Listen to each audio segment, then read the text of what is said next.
Okay, everybody, it is Thursday, November 22nd in the year of the apocalypse, 2012.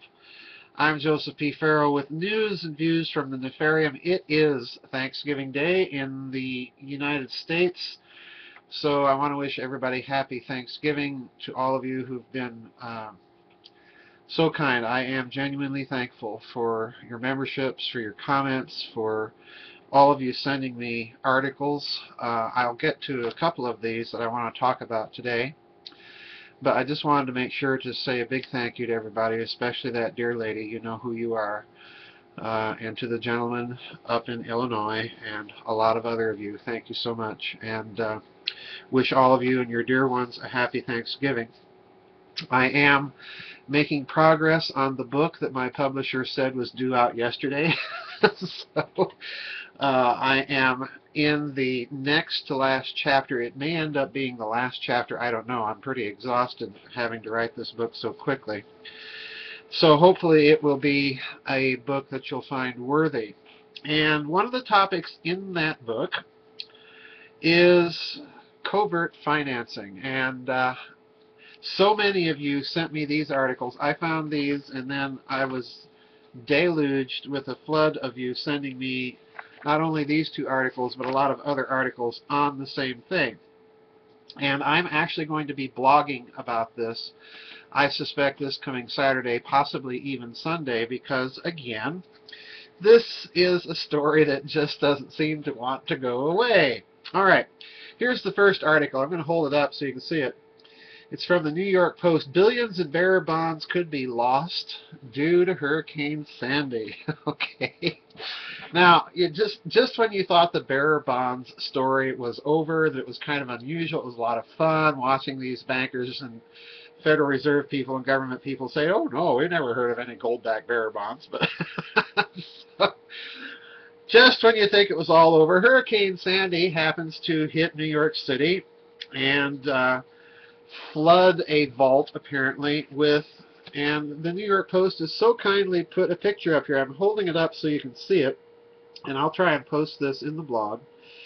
Now, what you see there is a picture of a $100 million bearer bond. If you look at the design on the bond, it's based on the old $1 silver certificate. But in this picture, you can clearly see, I think it may come through a little bit on the camera, you can clearly see a green Federal Reserve seal.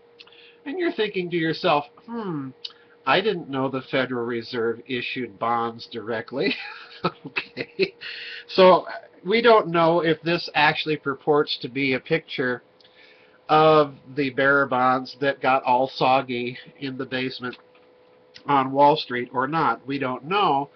But I think it's rather unusual, and I think it's rather suspicious, that it seems to follow the pattern that I've been talking about in the previous articles on the bearer bonds. And incidentally, I talk about that whole story again in the forthcoming book, and the reason being is the second article, which here it is from RT, Russia Today.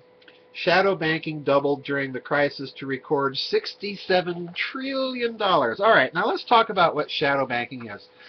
Our good friends, the Russians, are telling us that shadow banking essentially is that sector where institutions behave like banks, but because they're not banks, they're not regulated. Okay? So in other words, we're not looking at exactly a hidden system of finance. But when you tally up the vast sum of money here and the vast sum of money that is involved in what I believe, what Catherine Austin Fitts believes, what a few others believe, is an actual hidden system of finance, we're looking at a lot of pocket change. Now, I'm going to crawl way out on a limb and speculate here. In addition to this, what this looks like to me is that this may be the interface mechanism, these unregulated institutions performing like banks.